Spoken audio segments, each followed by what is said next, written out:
Tout va bien? Oui, oui, c'est bon, ça rentre. OK, super. Excellent. Bon, donc, étant donné que la majorité des participants, ben, vous avez déjà assisté aux présentations précédentes, je vais encore une fois faire ça très rapidement pour laisser le plus de temps à mon collègue Maxime Carrier là, pour la présentation comme telle. Donc, rapidement, l'ordre du jour, encore une fois, on va vraiment passer très, très, très, très brièvement sur la présentation de SolidCAD. Si jamais ça vous intéresse, vous pouvez évidemment voir nos précédents webinaires où je prends un peu plus de temps là, pour présenter qui nous sommes. La démonstration de Bluebeam, puis ensuite une période de questions. Je vous rappelle que, comme les 3 précédentes séances, il y a un tirage. Donc, on a appelé notre série de webinaire Café Bluebeam. Donc, on va faire tirer un sac de graines de café, un café qui s'appelle Café Barista, donc, dont les bureaux sont situés là, juste à côté de ceux de SolidCAD sur la rue Louvain-Ouest à Montréal. Donc, on pourra faire le tirage à la fin de la présentation.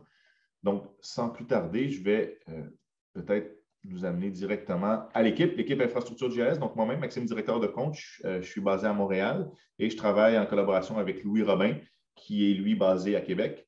Et aujourd'hui, Maxime Carrier va nous faire la présentation et dernière présentation de ce webinaire sur Bluebeam. Puis Martin Côté, qui est notre, disons, consultant senior dans l'équipe ici au Québec. Donc, Sommité, dirais-je. sommité, dirais-je. Donc, quand même pas mal. Dit Ouais. par Maxime, c'est un peu ton mentor, effectivement. Donc, Yes. je te laisse, Maxime, la parole. Dans le fond, Merci, Max. prends possession. Wow, super. Merci, Maxime. Tu vois bien mon écran? Tout va bien? Oui, c'est super, merci. Yes, c'est parti. Bon, bonjour tout le monde. Bonjour à tous les participants à notre 4e et dernière formation au cours webinaire sur Bluebeam Review. Aujourd'hui, on va discuter de tout ce qui a trait au rapport de quantité, calcul de quantité, mesure. Ça fait que c'est un peu plus axé sur l'usage, la notation de plan. Donc, c'est un peu moins pour un volet administratif, on va dire ça comme ça. Mais il y a des beaux aspects à review au niveau de calcul, estimation, mesure et j'en passe, qu'on va voir aujourd'hui assez rapidement. Merci. Encore une fois, je m'appelle Maxime Carrier. Je suis un peu expert technique en tout ce qui a trait à des produits Autodesk, côté mise en plan, côté infrastructure, génie civil, géomatique, mapping, cartographie. Beaucoup de produits, je travaille beaucoup avec les produits Autodesk, avec Bluebeam, avec les produits de Save Software comme FME, et les nouvelles gammes de produits Autodesk niveau cloud, niveau collaboration sur le cloud. Évidemment, aujourd'hui, pendant la présentation, si jamais vous avez des questions ou quoi que ce soit, n'hésitez pas à les écrire dans la section des questions de Zoom. Ça va nous faire un plaisir d'y répondre à la fin de la formation. Plan de la formation ou de la démonstration, aujourd'hui, on va travailler avec les outils de mesure. Donc, qui dit mesure, dit mise à l'échelle, dit fixer des échelles. Puis c'est ce qu'on va voir. On va essayer de se fixer l'équivalent des fenêtres ou des viewports, là, si jamais vous êtes des utilisateurs d'AutoCAD, mais à l'intérieur de votre environnement PDF. On va discuter aussi des outils de mesure qui vont directement communiquer avec l'échelle fixée pour vous offrir la mesure la plus précise possible. On va avoir certaines variétés au travers de la formation. On va voir aussi les décomptes sur toutes les coutures. C'est un bel outil, l'usage des décomptes pour les marqueurs des décomptes pour faire une estimation, tout simplement. Et on va également voir la notion, toujours dans les outils de mesure, de remplissage dynamique. Pas obligé de cliquer une aire pour bâtir une aire. On peut simplement utiliser l'outil de remplissage dynamique pour le bâtir pour nous, détecter automatiquement avec les vecteurs des barrières pour créer une aire de mesure. Et pour finir, le dernier point, et non le moindre, c'est de créer des liens dynamiques à l'intérieur, par exemple, d'un tabulaire Excel pour, je ne sais pas moi, rajouter $1 au bout du chiffre, pourquoi pas? Mais l'idée est vraiment de bâtir un rapport personnalisé et de peupler votre rapport dynamiquement avec votre outil d'estimation qui sera Bluebeam Review. Commençons la démonstration. Comment se fixer une échelle? Je vais basculer immédiatement dans le plan sans trop regarder la présentation PowerPoint. Vous allez comprendre.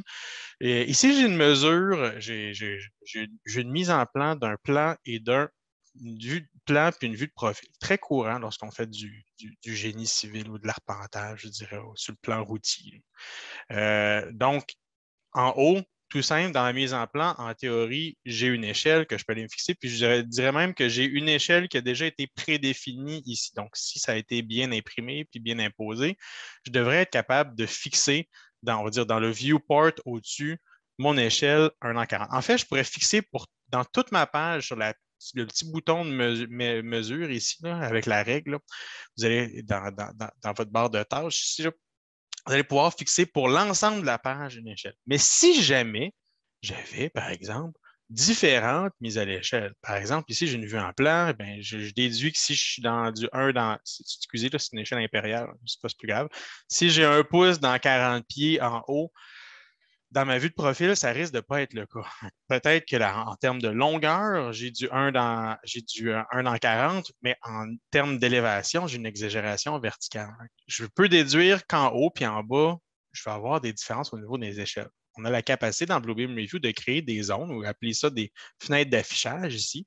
Au lieu d'appliquer une échelle sur la fenêtre au complet, on peut simplement dire, écoutez, moi, je vais juste m'ajouter un viewport, une fenêtre d'affichage ici, du coin ici à là, approximativement.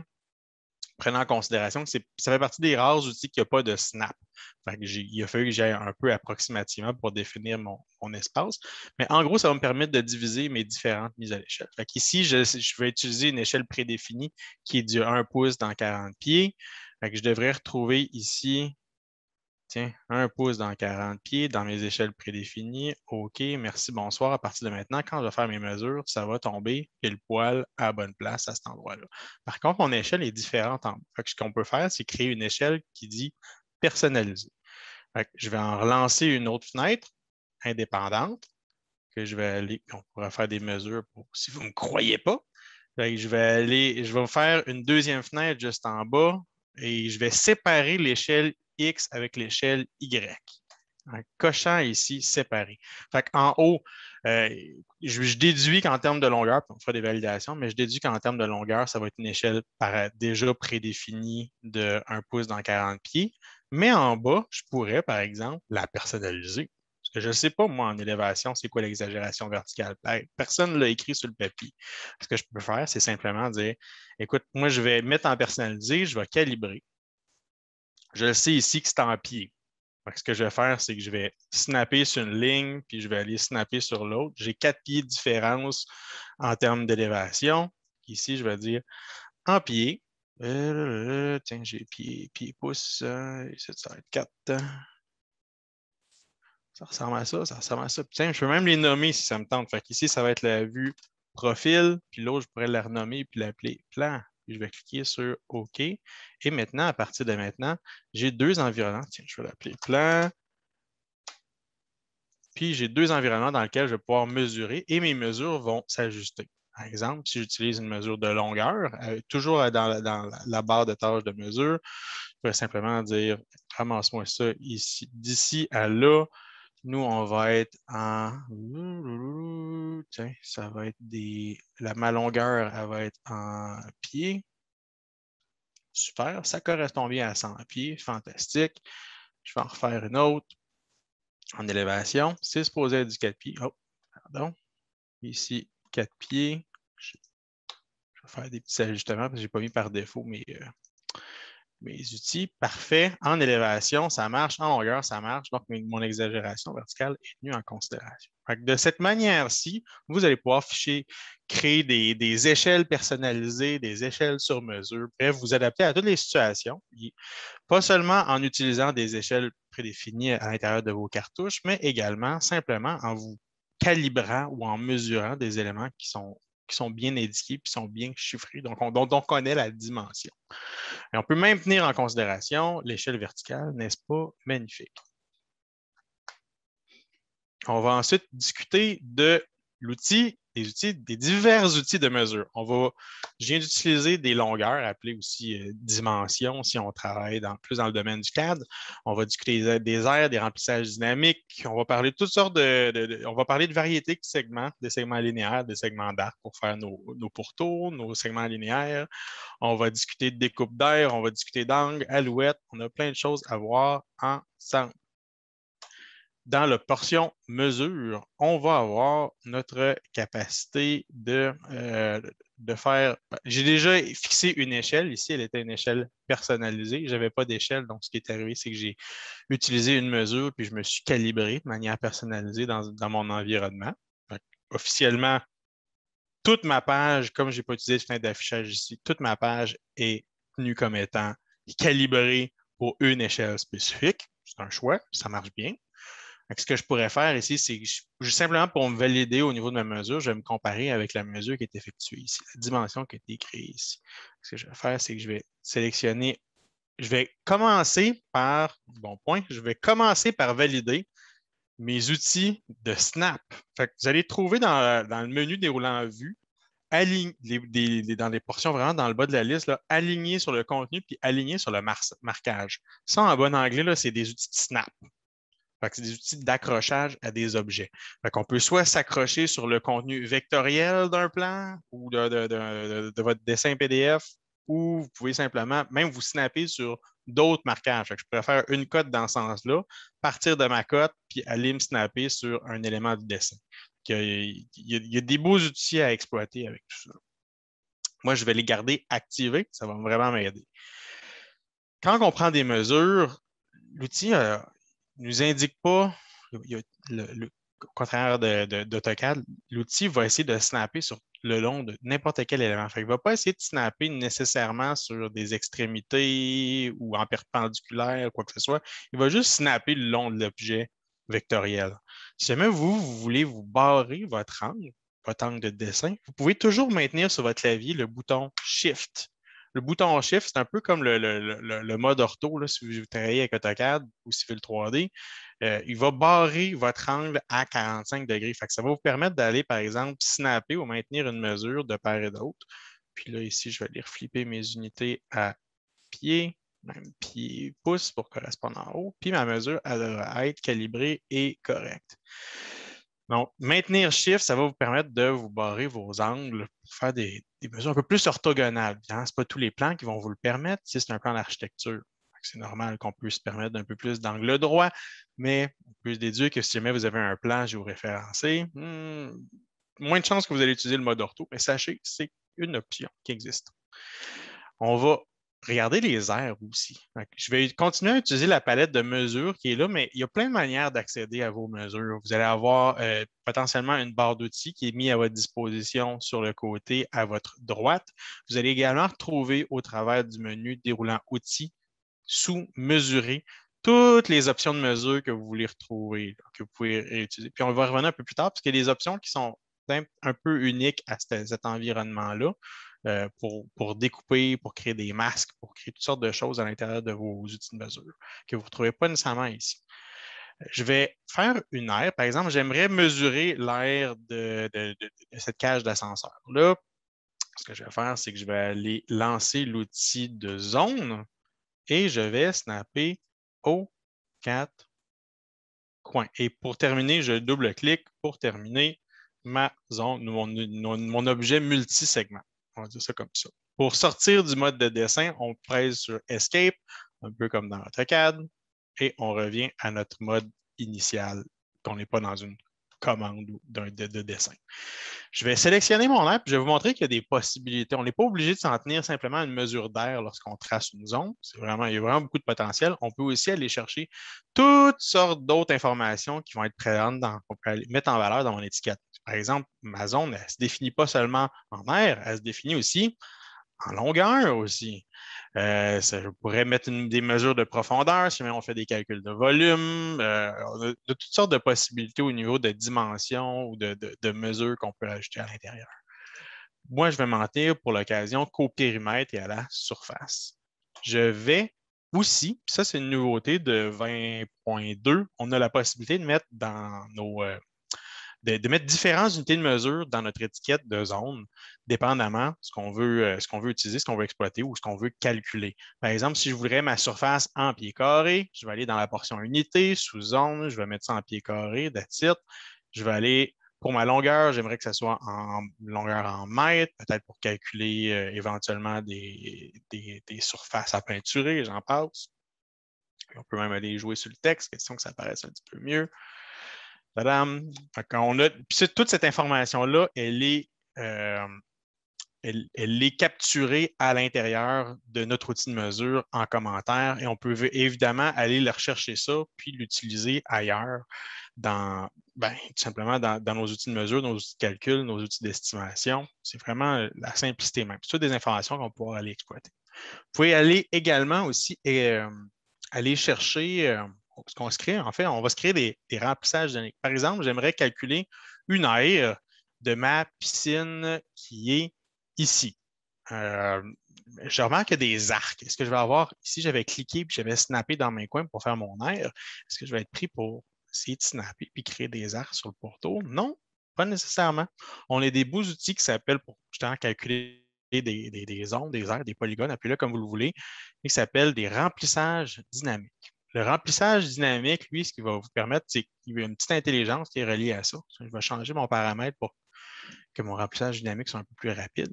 Ce que je vais faire, c'est que je vais remplir, je vais cliquer à l'intérieur d'un espace fermé et je vais maintenir mon clic jusqu'à temps que ce soit à mon goût. Et je peux même maintenir mon clic et me déplacer à l'intérieur de ma zone pour inclure des éléments supplémentaires. Je peux aussi lâcher mon clic, relâcher mon clic, simplement cliquer sur certaines portions. Bref, on a beaucoup de potentiel, puis on peut tout remplir ça en quelques clics super efficacement. Même si c'est une forme complexe qui est particulièrement difficile à couvrir, l'outil de remplissage dynamique est vraiment super efficace.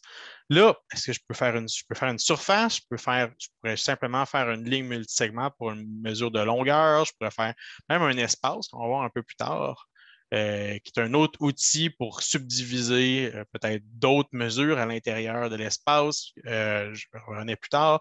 On peut créer un polygone standard. On peut créer toutes sortes de choses qui ont une notion polygonale, une notion linéaire qui va être exploitée avec le pourtour de notre fameuse piscine. Moi, ce que je vais prendre dans ce cas-ci, je vais prendre une aire. Je vais pouvoir même aller appliquer quelque chose, une aire ou un type d'air qui provient de mes boîtes d'outils. Tiens, je vais utiliser celui-ci, puis je vais l'appliquer. Et en quelques clics, j'ai mon aire de piscine qui s'est appliqué. Aussi simple que ça. Vous allez remarquer ici, là, tous les segments linéaires, tous les points que vous voyez ici, c'est des segments linéaires. Fait que lui, il a forcé la main pour automatiquement placer des points en pourtour afin de représenter au mieux possible notre piscine. Par contre, parlons de segments linéaires, on a aussi la possibilité de créer des arcs. Ça va être important parce que, par exemple, ici, hey, j'ai une belle fontaine, j'ai une belle ellipse que j'aimerais remplir, mais merde, le concepteur, il a fait une ligne avec il a fait une ligne qui n'est pas fermée. Il a utilisé une ligne avec des segments dash qui disent, là, des tiretés qui malheureusement risquent de nuire quand je vais faire un remplissage, parce que mon remplissage, il va fuir au travers. C'est comme une analyse de bassin versant, il va fuir au travers de mes trous, puis il va aller se répandre ailleurs. Je n'ai pas officiellement une ligne fermée pour faire ce que je veux faire. On a la possibilité, par exemple, je pourrais relancer une aire, je vais utiliser le bouton surface ici. On a la possibilité de changer des segments linéaires en arc. Ce que je vais faire ici pour dessiner, par exemple, aller chercher l'aire de mon ellipse, je vais essayer de snapper au mieux dans mes cadrans de mon ellipse. Puis je vais finir avec un double clic. Ce n'est pas approx, là, mais je fais mon possible. Une fois qu'on a déterminé, par exemple, approximativement mon losange, les segments linéaires, ce que vous pouvez faire, là, vous pouvez tout le temps sélectionner votre polygone, par exemple votre losange, faire un clic droit à la hauteur de la ligne, puis vous allez voir dans vos options de votre clic droit, convertir en arc. Donc ici, je pourrais faire quelques conversions en arc pour aller au minimum, aller chercher le plus précisément possible votre ellipse ou votre cercle ou ce que vous voulez. C'est une alternative, disons, à essayer de tout ramasser les segments La conversion en arc se fait vraiment bien. Puis il y a une belle approximation qui se fait entre vos points. Pour une mesure d'évaluation, c'est généralement suffisamment, c'est bien suffisant en termes de précision. Ce que je vais faire ensuite, c'est que je vais créer, par exemple, j'aimerais exclure la portion du cercle au centre de l'ellipse. On a d'autres outils de mesure qui s'appellent des découpes de polygones. La découpe polygonale, on va faire dans le même principe que celle-ci. On va cliquer à l'intérieur de mon cercle, approximativement avec des cadrans. Je vais faire comme avec le processus tout à l'heure, je vais convertir en arc chacun de mes coins de mon cercle. Et vous allez voir, le chiffre vient de changer. Ce n'est pas nécessairement clair où est mon remplissage, où est ma découpe, qu'est-ce qui est dedans ou pas. Ce que je peux faire, je peux simplement changer. J'aime bien rajouter un remplissage au travers de mes aires, question qu'on voit bien ce qui est tenu en considération dans la mesure ou pas. On peut bâtir des polygones, des aires, on peut créer des découpes, des masques au travers. On a plein de belles possibilités au travers de Bluebeam Review. C'est vraiment simple et efficace. Vous avez aussi, en termes de calcul de mesure, vous pouvez aussi calculer des angles au besoin. Calculer les angles, c'est peut-être un petit peu moins, peut-être un peu plus à des fins de validation qu'à des fins de rapport de quantité, mais vous avez la possibilité, je vais quand même vous le montrer. Dans vos outils de mesure, vous allez avoir une mesure de rapport d'angle. La mesure de rapport d'angle, ici, va se faire en 3 points. Donc, par exemple, si je voudrais connaître l'angle d'ouverture de ma porte ici, je vais cliquer sur le point ici, là, double-clic, je termine. En 3 points, je détermine que je suis juste un petit peu en dessous de 30 degrés sur le degré d'ouverture de la porte. C'est un autre outil qui pourrait être pratique à des fins d'estimation ou de validation, surtout à des fins de validation. Sachez que ça existe au travers de vos outils. Vraiment simple et efficace. Niveau décompte. Décompte, c'est un outil assez puissant, dans le fond, pour faire des calculs de quantité. Fait que lui va stocker une certaine quantité d'objets que vous avez identifiés ou qu'on va voir qui peuvent être attribués aussi automatiquement avec les outils de recherche pour pouvoir faire des décomptes d'objets à l'intérieur de votre interface. Exemple simple. Exemple très simple, toujours dans ce même dessin ici, j'aimerais calculer mes toilettes.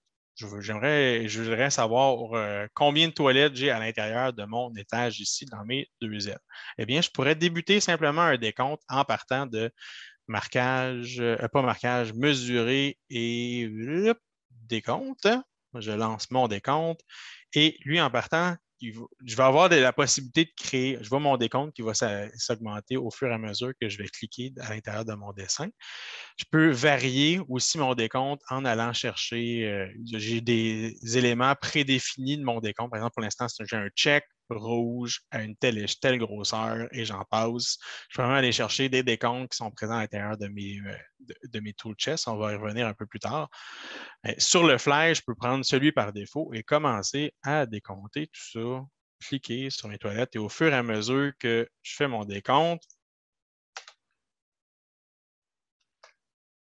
mon décompte va s'augmenter en chiffres. Puis si je laisse mon clic sur mon curseur sur le décompte, vous allez voir le décompte qui s'inscrit. J'ai 5 dans un tooltip, même dans votre liste de marqueurs, vous allez avoir le décompte qui se stocke à l'intérieur d'une seule et même entité qui est cette entité, ce marquage de décompte. Fait que tout ce que vous voyez ici, ça fait partie de la même entité. Ce n'est pas plein de petits marquages, ce n'est pas plein de petits symboles, c'est vraiment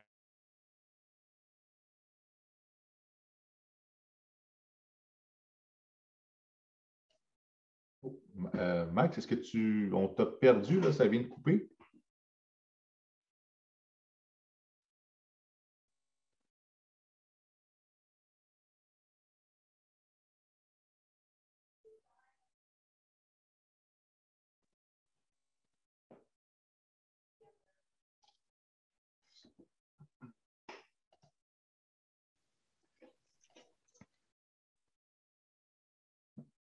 Maxime, est-ce que tu es de retour?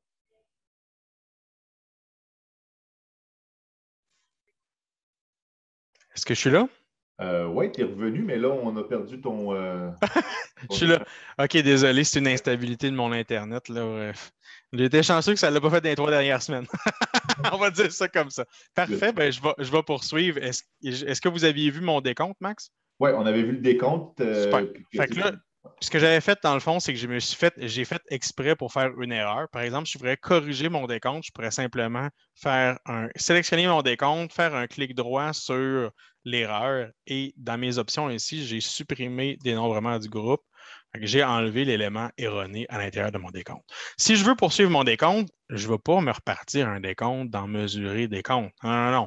Parce que sinon, lui, il va se créer une deuxième entité de décompte, puis il va commencer à stocker le décompte dans un autre objet. Fait que je vais avoir 2 totales. Moi, ce que je veux, c'est vraiment stocker le chiffre total dans un seul et même endroit. Fait que pour poursuivre un décompte, on sélectionne, on clique droit et on clique sur reprendre le décompte. Et c'est reparti. Aussi simple que ça. J'aimerais changer mon décompte à l'heure actuelle en un autre type. Le mal, je ne l'ai pas choisi au début. J'ai été avec une valeur de décompte un type de décompte par défaut. J'aimerais en utiliser un spécifique dans mon tool chest que je m'étais fait, un petit marqueur qui était spécifique pour mes toilettes. J'aimerais le changer puis j'aimerais l'appliquer. Là, ce qui se passe, c'est que mon marqueur, c'est pas un marqueur de décompte, c'est un marqueur vraiment de base, comme une étampe. On va y avoir des petites altérations à faire.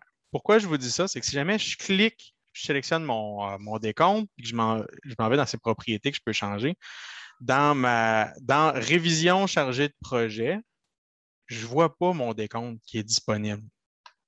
Pour créer un décompte avec des comptes à partir de n'importe quel marqueur, ce marqueur-là précisément, je vais le supprimer. On fait un clic droit sur le marqueur, puis on va cliquer créer un dénombrement avec. Fait que lui, c'est plus juste une entité pour marquer des choses, c'est une entité pour dénombrer des objets. Et à partir de cet élément-là, je peux simplement y avoir accès maintenant. Excusez, une petite sensibilité au niveau de mon curseur, je ne sais pas ce qui se passe. Je vais flipper sur mon dénombrement et mon dénombrement maintenant a pris l'apparence que je voulais y assigner, standardisée à l'intérieur de ma palette d'outils pour mes outils de calcul précisément. On aurait aussi la possibilité de faire ces calculs-là, ces dénombrements-là, à partir de l'outil de recherche. Parce que là, je le fais manuellement, mais si jamais toutes mes toilettes se ressemblent un peu là, dans mon interface ici. J'utilise à peu près tout le même modèle. C'est la fonction, la forme vectorielle est à peu près toute la même. Donc, on a la possibilité avec Bluebeam Review de faire une recherche. Vous allez voir ici, là, dans le bouton recherche, vous n'avez pas juste des recherches de texte, vous allez avoir des recherches des recherches par image. Vous pouvez le faire dans le document présent ou même dans plusieurs autres documents en parallèle, puis marquer l'ensemble de ces plans-là au besoin.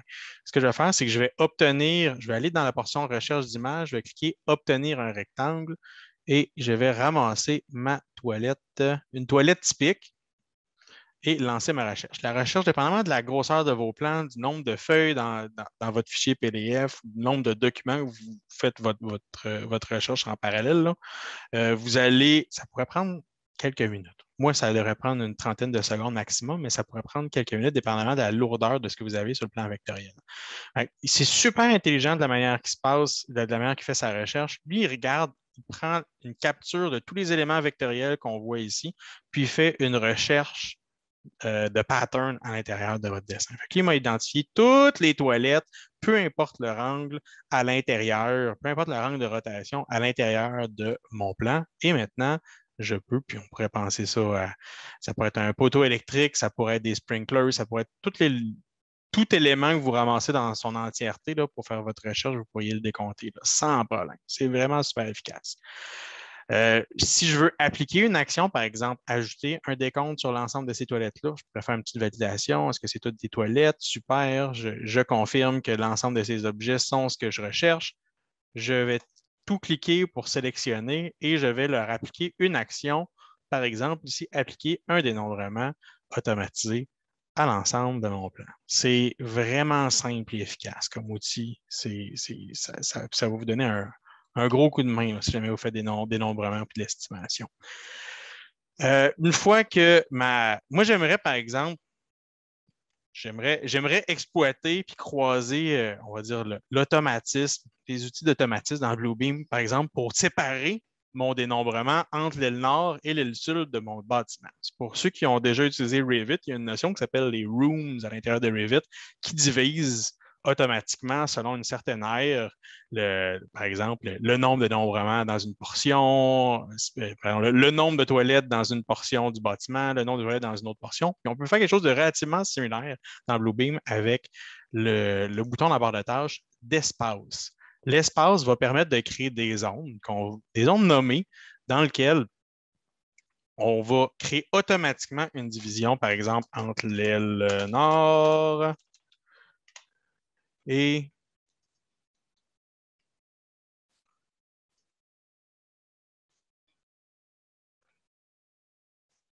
l'aile sud.